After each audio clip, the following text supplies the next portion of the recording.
الحمد للہ رب العالمین والصلاة والسلام علی رسولہ الامین، اما بعد۔ آج کا سبق ما جو ننسخ ہم منسوخ کرتے ہیں، من آیت کوئی آیت، او یا ننسیہا ہم بلا دیتے ہیں اسے، نأتی ہم لاتے ہیں، بخیر اس سے بہتر، منہا اسے، او یا مثلہا اس جیسی۔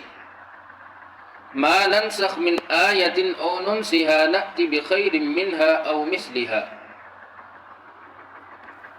کہ جو آیت ہم منسوخ کرتے ہیں یا بلا دیتے ہیں، ہم لاتے ہیں اس سے اچھی یا اس جیسی۔ علم کیا نہیں، تعلم تم جانتے، ان اللہ بے شک اللہ، علی کل شیء ہر شے پر، قدیر قادر ہے۔ ان اللہ علی کل شیء قدیر، کیا تم نہیں جانتے کہ اللہ ہر چیز پر قادر ہے۔ اس سے پہلے کئی آیات سے یہ بات واضح ہوتی ہے کہ یہود کا نبی صلی اللہ علیہ وسلم کے ساتھ مدینہ میں رابطہ تھا، بیٹھتے تھے آپ صلی اللہ علیہ وسلم کے ساتھ، اور ان کو اصل جو تکلیف تھی، جو پریشانی کی ان کے لیے بات تھی، وہ یہ تھی کہ وہ سارے اس انتظار میں تھے نبوت ہمارے پاس آئے گی، جب نہ ملی تو حسد پہ اتر آئے، اور پھر ساری اپنی کوششیں ان کی اسلام کے خلاف، نبی صلی اللہ علیہ وسلم کے آپ کی نبوت کے اور قرآن کے خلاف ہو گئی۔ تو پھر انہوں نے کیا کیا؟ پھر انہوں نے نبی صلی اللہ علیہ وسلم کی نبوت اور آپ کی ذات اور قرآن کے حوالے سے اس کو مشکوک بنانے کی کوشش کی، تاکہ اس میں شک ڈال دیا جائے۔ ظاہری بات ہے کہ جب کسی چیز کو مشکوک بنا دیا جائے، اس میں شک ڈال دیا جائے، تو پھر اس کو پڑھنے والے، سننے والے، عمل کرنے والے پیچھے ہٹ جاتے۔ تو وہ چاہتے تھے کہ ہمارا کام اس طرح آسان ہو جائے کہ بس اوقات بندہ ایک چیز کو حاصل کرنے کی پوری کوشش کرتا ہے، وہ اس کو حاصل نہیں ہوتی۔ جب حاصل نہیں ہوتی تو پھر کوشش ہے کہ اس کو مشتبہ بنا دیا جائے، اب اس میں شک پیدا کر دیا جائے، زیادہ نہیں تو یہ کہ جب یہ مشکوک ہو جائے گی تو پھر اس پہ کوئی یقین نہیں کرے گا۔ تو یہود نے بھی ایسا ہی کیا، وہ ان کا شک جو پیدا کرنا چاہتے تھے وہ کیا تھا، کیا اعتراضات تھے؟ ما ننسخ من آیت او ننسیہا نأتی بخیر منہا او مثلہا، وہ یہ بات کہتے کہ اگر قرآن بھی اللہ کی طرف سے ہے اور تورات بھی منزل من اللہ ہے، تو پھر ان دونوں کے احکام میں فرق کیوں ہے؟ کچھ ایسی باتیں ہیں جو تورات میں نہیں ہیں، قرآن میں ان کا حکم ہے، پھر ایسے قرآن میں ایک حکم آتا ہے، پھر اس کے بعد دوسرا آ جاتا ہے، پھر تیسرا آ جاتا ہے، تو حکم بدل جاتا ہے۔ تو اگر یہ اللہ کی کتاب ہے تو پہلی ہی مرتبہ اللہ کو وہ حکم نازل کیوں نہیں اللہ نے کیا؟ تو یہ ایک ان کا اعتراض تھا، تو شک تھا جو قرآن کے حوالے سے وہ پیدا کرتے تھے۔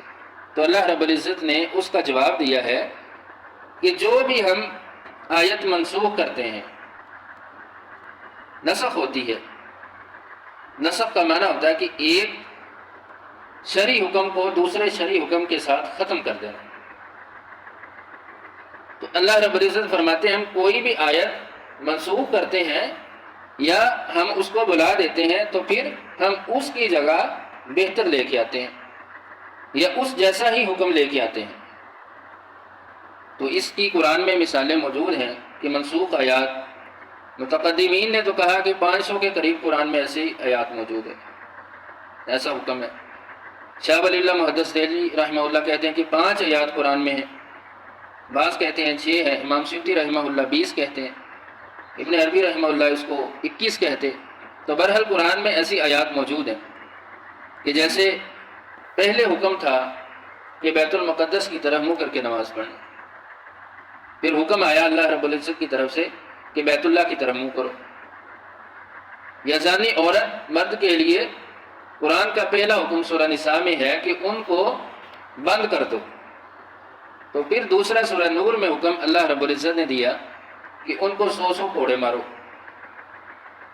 تو یہ ان کو جواب دیا گیا کہ الم تعلم ان اللہ علی کل شیء قدیر، کہ تم نہیں جانتے کہ اللہ تعالیٰ تو ہر چیز پر قادر ہے، وہ سب کچھ کر سکتا ہے۔ یہ تمہارا اعتراض نہیں ہے کہ جو پہلا حکم تھا جب وہ ختم ہوا تو نسخ، یہ اس کا اعلان ہے کہ اس کی اتنی ہی مدت تھی، اللہ نے اس کی اتنی ہی مدت رکھی تھی، نسخ ایک اعلان ہے، وہ ختم ہو گیا، اب دوسرا حکم آ گیا۔ جیسے نطفہ ہے، مسکہ ہے، علقہ ہے، بچپن ہے، جوانی ہے، بڑھاپا ہے، ایک حالت سے دوسری، تیسری، چوتھی، ایسے حالتیں بدلتی ہیں، تو ایک ختم ہوتی ہے دوسری آتی ہے، دوسری تیسری، یعنی اس کی اتنی ہی مدت تھی، تو یہ اعتراض نہیں بنتا۔ تو اللہ رب العزت تو ہر چیز پہ قادر ہے، وہ سب کچھ کر سکتا ہے۔ اگلی آیت میں پھر یہی بات کی گئی کہ الم تعلم، کیا نہیں تم جانتے، ان اللہ، بے شک اللہ، لہو، اس کے لیے ہے، ملک و بادشاہی، السماوات، آسمانوں کی، والارض، اور زمین کی۔ الم تعلم ان اللہ لہو ملک السماوات والارض، کیا تم نہیں جانتے کہ بے شک اللہ کے لیے آسمانوں اور زمین کی بادشاہی ہے۔ وما لکم، اور نہیں ہے، لکم تمہارے لیے، من دون اللہ، اللہ کے علاوہ، من ولی، جن، کوئی دوست، ولا نصیر، اور نہ مددگار۔ وما لکم من دون اللہ من ولی ولا نصیر، اور تمہارے لیے اللہ کے علاوہ نہ کوئی دوست ہے اور نہ مددگار۔ تو اب اس آیت سے مراد کہ اگر آسمانوں اور زمین کی بادشاہی، اس کی حکومت اللہ رب العزت کے پاس ہے، تو پھر سارا انتظام بھی اس کے پاس ہے۔ جیسے کوئی بھی کمپنی ہو تو اس کے جتنے بھی امپلائی ہیں، کام کرنے والے، ورکر، سٹاف، تو کوئی بھی رول کمپنی کی طرف سے، اتھارٹی کی طرف سے ملتا ہے تو سارے اس کو فالو کرتے ہیں۔ کل کو وہ حکم بدل جائے، کوئی اور نیا آ جائے رول، تو اس کو فالو کریں گے، پھر کوئی نیا آ جائے اس کو کریں گے، کوئی بھی اعتراض نہیں کرتا، یعنی اس کو، اتھارٹی کے حکم کو مانتے ہیں۔ تو پھر آسمانوں اور زمین کی مکمل اتھارٹی اللہ رب العزت کے پاس ہے، پوری بادشاہی اللہ کے پاس ہے، تو پھر اس کے پاس اختیار ہے، وہ جو چاہے کرے۔ اگر وہ اپنے حکم کو بدل نہیں سکتا تو اس سے اللہ کا عاجز ہونا ٹھہرتا ہے کہ نعوذ باللہ اللہ کمزور ہے کہ وہ اپنے ہی حکم کو بدل نہیں سکتا۔ پھر فرمایا وَمَا لَكُم مِّن دُونِ اللَّهِ مِن وَلِيٍّ وَلَا نَصِيرٍ، اگر تم اسی طرح کرو گے، اسی طرح شکوک و شبہات پیدا کرو گے، تو پھر بچ کے کہاں جاؤ گے؟ کون ہے تمہارے اللہ کے علاوہ دوست اور مددگار؟ تو اس لیے قرآن میں ایسے شکوک و شبہات پیدا نہ کرو، اس کو مشکوک بنانے کی کوشش نہ کرو، بلکہ اس چیز کو مان لو جس کو اللہ رب العزت نے نازل کیا۔